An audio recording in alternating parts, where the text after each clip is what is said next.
The stories we lead this program with on a daily basis are colliding in dramatic fashion today, thanks, of course, to Donald Trump and the wrecking ball he has taken to the United States' reputation as a pillar of both the global economy and global security. A crush of alarming economic headlines today. The International Monetary Fund is warning of a global slowdown thanks to uncertainty generated by Donald Trump's on-again, off-again tariff regime. Washington Post reports this, quote, Trump's double-barreled tariff plan, a 10% tax on nearly everything the U.S. imports each year, plus significantly higher levies on goods from dozens of nations, will hurt the United States and its trading partners, the fund said. As we have reported in recent days and weeks, Trump-fueled uncertainty has led to enormous volatility in the markets. News today that Treasury Secretary Scott Bessent told investors that a trade war with China was unsustainable sent stocks soaring. The Dow Jones up about 1,000 points after markets plunged yesterday. The overall picture for the markets remains cloudy, though. The Wall Street Journal is reporting today that the Dow Jones is on track for its worst April since the Great Depression. Let that sink in. Since 1932. As for Donald Trump, he may be on track to be more than just a 21st century Herbert Hoover. Investors are worried that what Trump has set in motion is bigger than trade barriers. They're worried that he is unraveling an economic order that has for decades taken American stability for granted. The IMF's chief economist saying today, quote, the global economic system that has operated for the past 80 years is being reset. The U.S. effective tariff rate has now surged past levels reached at the turn of the 20th century. Beyond the tariffs themselves, the surge in policy uncertainty related to trade policy, but also more broadly, is a major driver of the economic outlook. Behind that, quote, surge in policy uncertainty, a phrase I'm going to steal, a Trump administration defined by its man-made instability. New York Times reporter Luke Broadwater writes in the Times today that, quote, the veneer of a more disciplined White House has begun to crack. And it's not just the uncertainty around Trump's imposing and then lifting tariffs that makes the Trump administration and by extension our entire country look and feel unstable. It's not just Defense Secretary Pete Hegseth's recklessness with military attack plans. It's not just the war with the country's oldest and richest university, which reportedly began with a letter from the Trump administration that was sent by mistake. It's not just Elon Musk's slashing and burning indiscriminately of government agencies, or Donald Trump taking to social media to target the head of the Federal Reserve. It's all of it, all these developments that paint the picture of a country, of a United States, that is increasingly, in the eyes of investors, a bad bet. Former Trump aide and investor Anthony Scaramucci told New York Magazine this, quote, I submit that irreparable damage has been done to the United States. If you are a Western ally, you're looking at the United States and saying the body politic is damaged.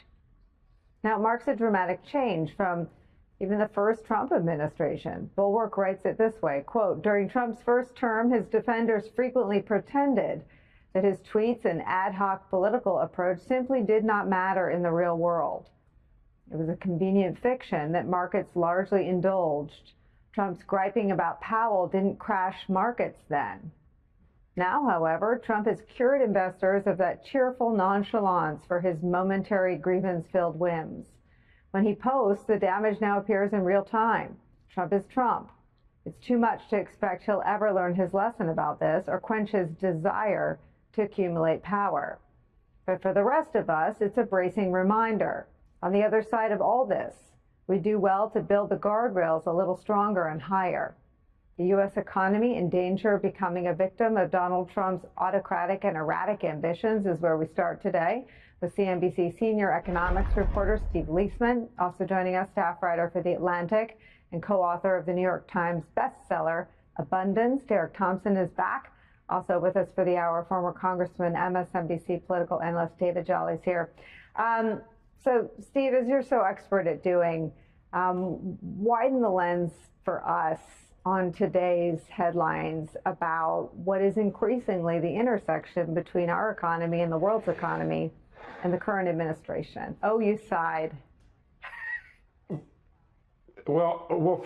Yeah, you only give me small tasks, but I do want to personally and publicly thank you for having me on a day when the market was up, so that viewers did not think that I was only this terrible harbinger of doom that only comes on when the market is down 1,000 points. Because it's always news. It's always a story, right?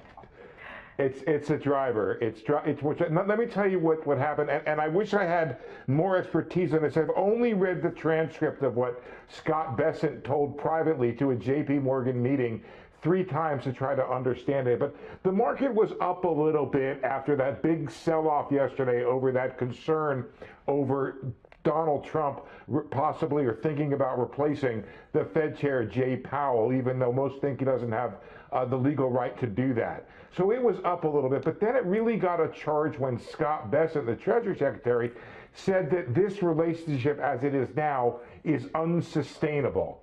That gave the market hope that there could be or would be some form of near-term or closer progress in these negotiations. And if you remember, that's what everybody is looking for, is at least some progress. Now, it's important what you said earlier, that progress means we only go back to these terrible 10% tariffs that are the source of the IMF marking down the U.S. economy. It's why everybody thinks the Fed has to come in and cut interest rates, and it's also a reason why people think there's going to be a recession in the United States. So it doesn't get a whole lot better, even if it gets better off of this terrible place we're in right now. But there was this interesting line I want to point out, Nicolle, because I've read it a bunch of times.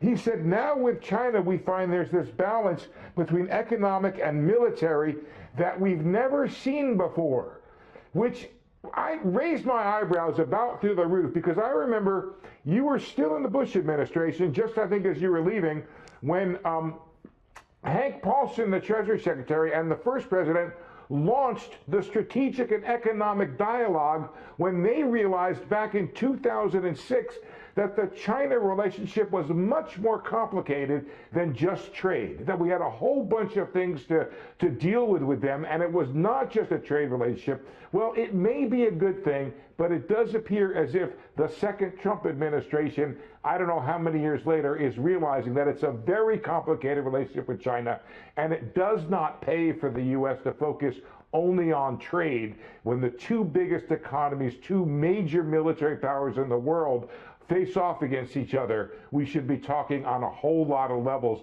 and not do what we've done right now, which is effectively an embargo on China. What is the, you'll always be here, whether the markets go up or down, because I think that what our politics have turned on is separate from the markets, right? Our politics have turned on American families feeling like things are too expensive, right? And it's got a local layer. Right. I remember someone ran for mayor of this great city on the rent is too damn high message. And Americans in large numbers voted for Donald Trump because of things like the price of eggs and housing. What does the constant instability do for the economy and the decisions that business owners on main streets all across our country have to make? It shuts it down. I mean, look, one of the things that's so great about the U.S. economy is its dynamism, this feeling you can invest in something, you can take a gamble, take a risk on something, and the foundation of that is the stability of economic regimes, of economic policy. It can change. I have argued, Nicolle, for 20-something years that we give presidents too much credit and too much blame for the economy because I don't think they're that consequential. That was until January 20th, 2025, when you could really draw direct lines in ways that have been very difficult to draw between the president's policies and stock market and economic outcomes. So in general, they don't have that big of an influence.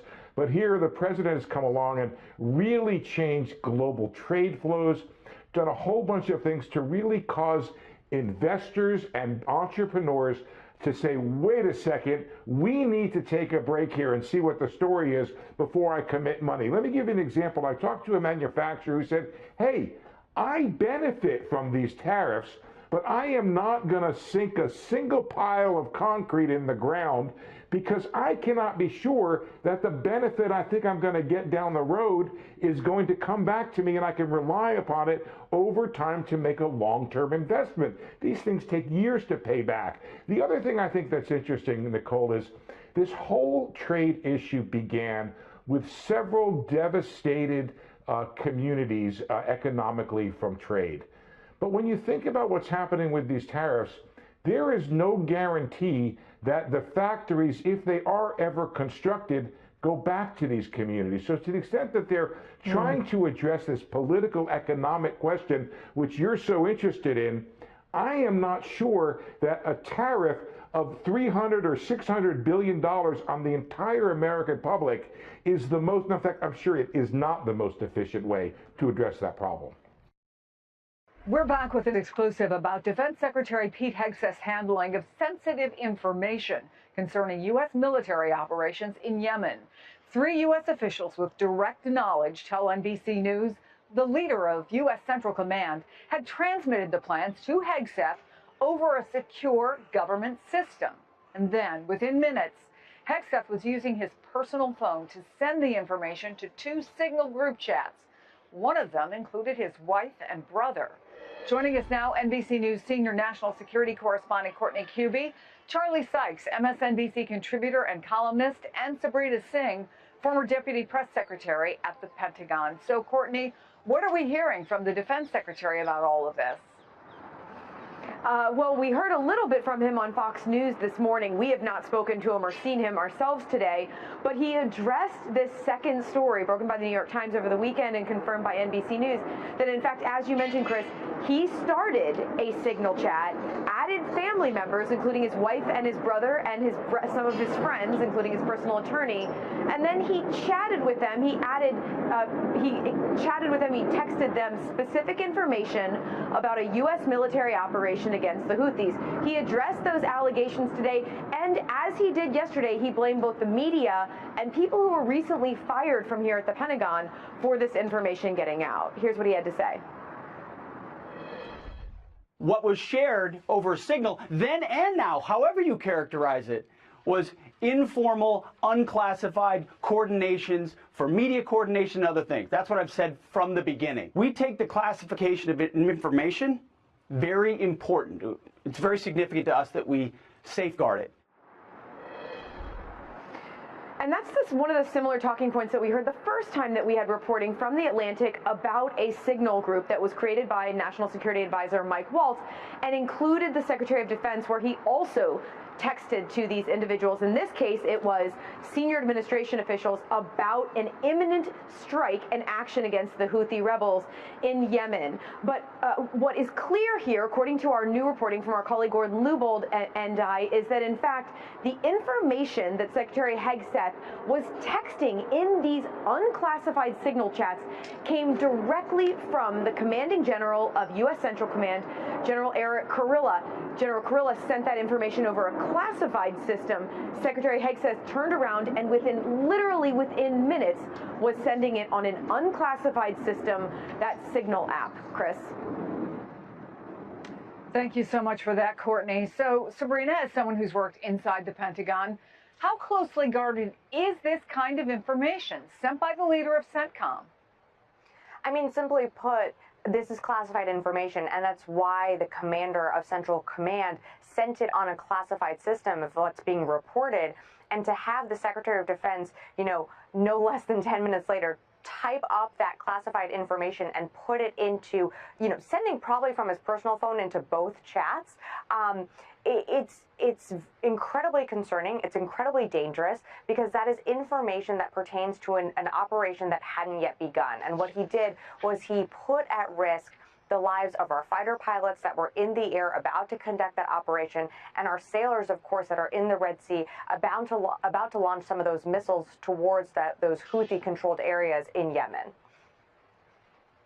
So, Sabrina, let me play for you what Hegseth said today about these comments and what he called leaks coming out of the Defense Department. When we had leaks, which we have had here, we did a serious leak investigation. And through that leak investigation, unfortunately, we found some folks that we believe were not holding to the protocols that we hold dear here at the Defense Department. Through that investigation, they have been moved on. Those folks who were leaking, who have been pushed out of the building, are now attempting to leak and sabotage the president's agenda and what we're doing.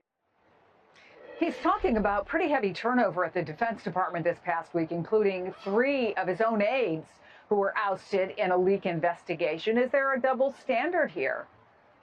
I think it's pretty clear that there's a double standard. I mean, if in fact those aides that have been ousted by the Secretary of Defense did leak unclassified or unauthorized information out, you know, they absolutely should be held accountable. The Secretary of Defense himself did the exact same thing that he's accusing his aides of doing. I mean, he put classified information about an operation into 2 signal chats, and yet there has been no accountability for the Secretary of Defense. And just, you know, one more thing on this, you know, in that Fox interview, the Secretary went on to say that he's constantly being briefed on war plans and operational plans. Well, it's then very concerning if he's constantly being briefed on the plans that we are conducting all around the world, that he doesn't understand how concerning and dangerous the information that he put in those signal chats is for our fighters overseas. So, Charlie, Congressman Don Bacon has become the first Republican lawmaker to suggest that the president should fire Hegseth. In fact, he told NBC News in a text message, and I'm quoting here, "If the reports were true regarding Secretary Hegseth, it is unacceptable, and I wouldn't tolerate it if I was responsible." I should say that congressman is a former Air Force general who chairs an armed services subcommittee that focuses on cyber issues, so he comes at this with a bit of credibility. Do you think his comments could have any ripple effect among Republicans?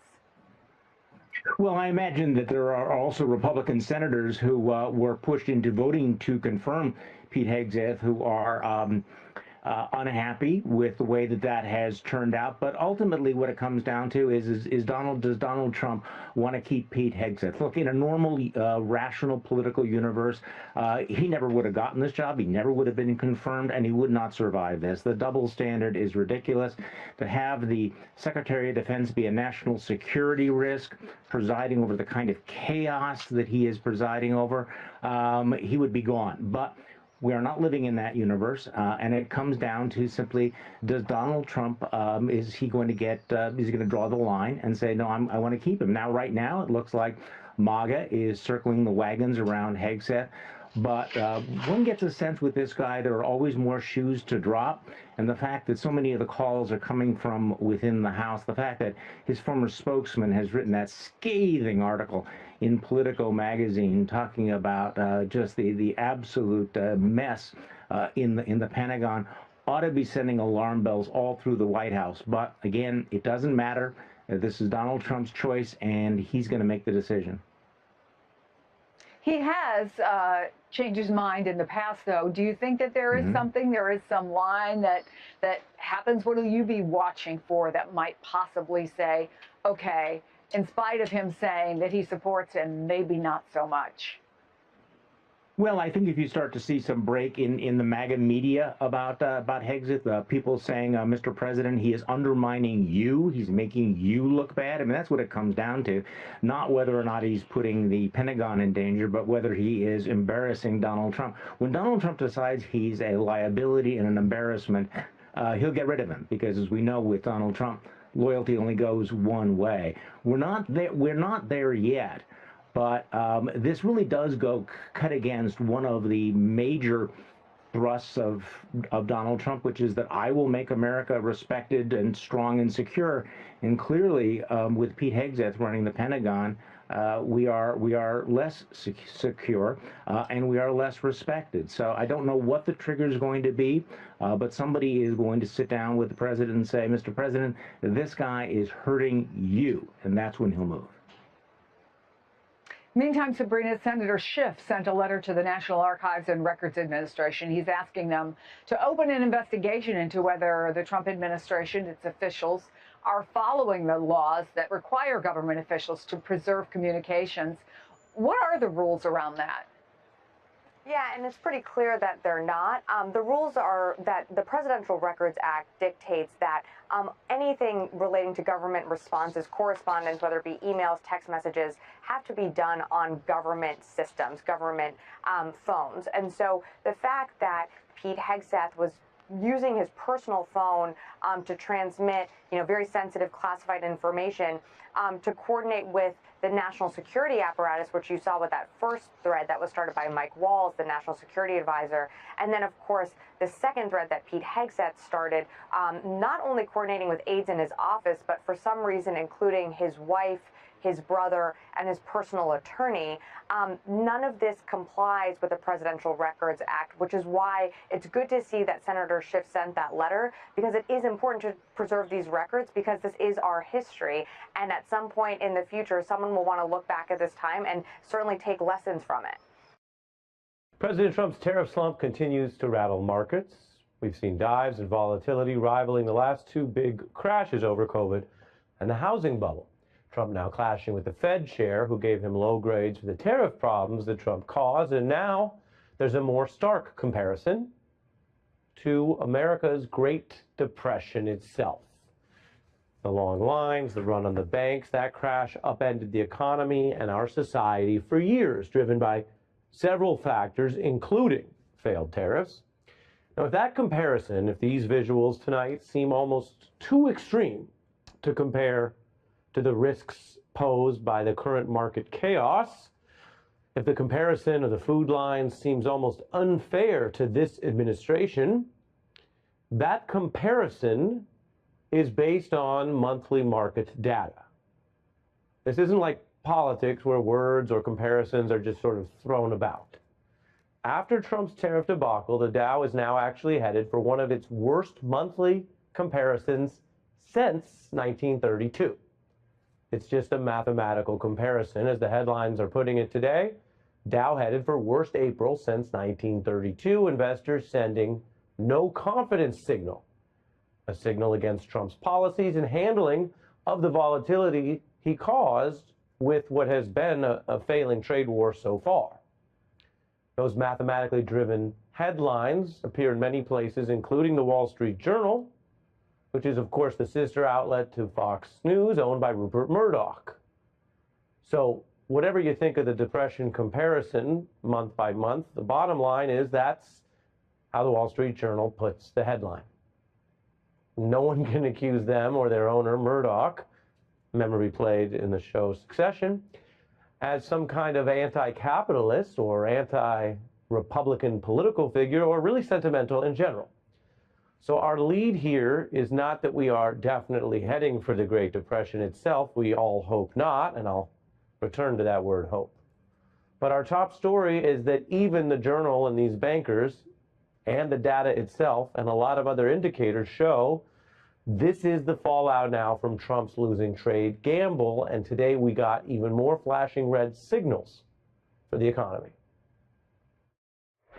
It's the worst start to a year ever, and easily the worst start to a new presidential term. At 63 trading days since Inauguration Day, the S&P 500 has fallen by 14%, which is the worst start to a presidential term in the index's history, dating back to 1928. This morning, another flashing red warning light. The IMF's chief economist now projecting a 40% chance of a recession due to President Trump's tariffs. The president is looking for a scapegoat. As it appears more and more likely that the economy is headed for a downturn, he seems to have found that scapegoat in Jay Powell. How are we doing with tariffs? He keeps saying we're making so much money with tariffs. Okay, Mr. President, how much is so much? Give the markets something to chew on. Right now, the market's listless, it's worried, and it doesn't have anything to chew on. Well, the markets have been chewing, but mostly chewing on a bunch of discouraging signs from the Trump White House as the president improvises those trade rules and the tariff numbers for different countries, then rolled them back, then made new threats, all of it adding uncertainty to the markets and undercutting the basic trust in the U.S. government's policy consistency and its literal global credit. Any buzz over Trump's inauguration did fade quickly, we can now see in the markets. Stocks down, prices up, tons of volatility and risk. You could take the Dow since inauguration, the index fell by a sizable 11% and then is up today. As we approach 100 days, Trump is not just doing worse than the president he replaced. After debates and a campaign that often fixated on post-COVID inflation in the Biden era, Trump is overseeing the worst start for America's largest companies since the Depression era. The footage I showed you. Again, the footage comparison is based on the math. I can tell you another article now notes that the top 500 companies' performance since Trump inauguration is the worst also for any president since 1928. That was right before the Great Depression. Down over 12 points in that index, which is trillions of dollars. And numbers don't lie. The numbers are bad, even after Trump retreated on part of his tariffs. Now Trump's aides are trying to calm the markets or add hope by repeating a talking point that the tariff war Trump started will come to an end because it's not sustainable, which is something Trump's Treasury Secretary has been saying and reportedly leaning into again today in this headline that you see, a key private huddle with investors, where he says these China tariffs are unsustainable. They can't be sustained by both sides. Okay. That is a vague statement, but it's just economic speak for saying this will end. Trump's whole big trade war will end because it's not sustainable. It's designed to try to bring things back from the brink. Now, these markets, of course, are made of people. People who make up their minds. Those people have been leaning into that hope today, and you can see it actually in these headlines. This is supposed to be a numbers game, Bloomberg, Yahoo Finance, but the theme from that Trump aide Bessent is that hope for a China trade deal, hope that they'll back off doing what Trump's been doing. So hope that he'll stop is a negative review for the trade war. They're hoping it ends. They're hoping these Trump policies eventually evaporate because they're not sustainable. But putting that much on hope is also a hint of how desperate things are on Wall Street. People whose careers turn on numbers and computer screens and making deals for an eighth of a point are now, I guess, just fingers crossed, hoping that the politician they cheered on for claimed economic reasons, that he'll kind of go away, at least as far as trade and tariff policy is concerned. Now, I bet you feel, if you follow the news like we do, that we are a long ways from last year's campaign. So a little memory about the shift here, because back then it was Trump and a lot of Wall Street leaders claiming they were on the same page about the market benefits of Trump winning. It'll also bring your grocery bill way down. President Trump will do nothing that interferes with the success of the country, the success of the economy. Nothing to interfere with the success. How's that aging? Poorly. The numbers don't lie. Facing terrible numbers, the Trump bankers are now talking up hope.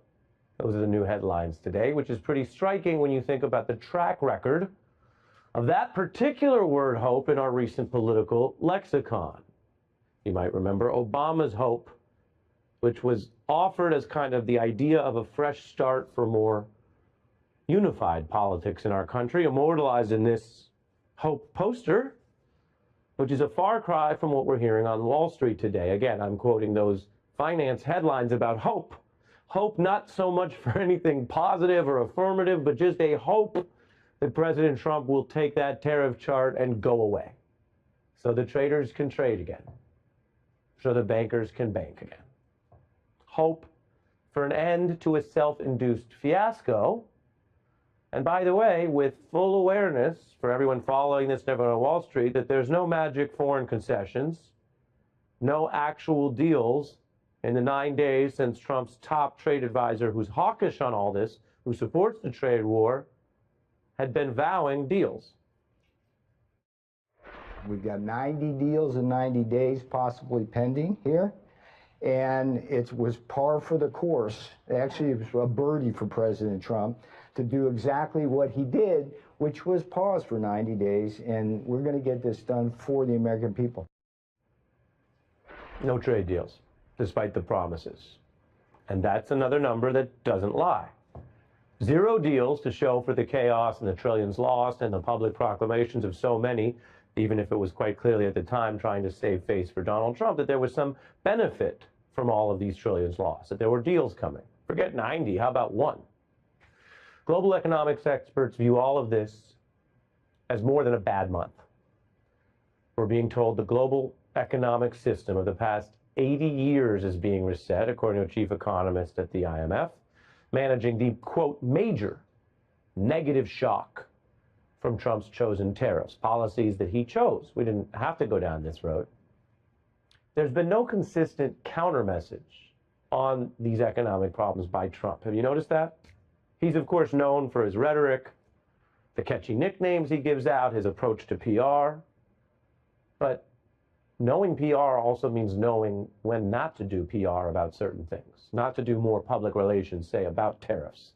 So in a sign we're seeing that the White House actually knows this economic drop is a messaging brick wall, is how they're trying to change the subject.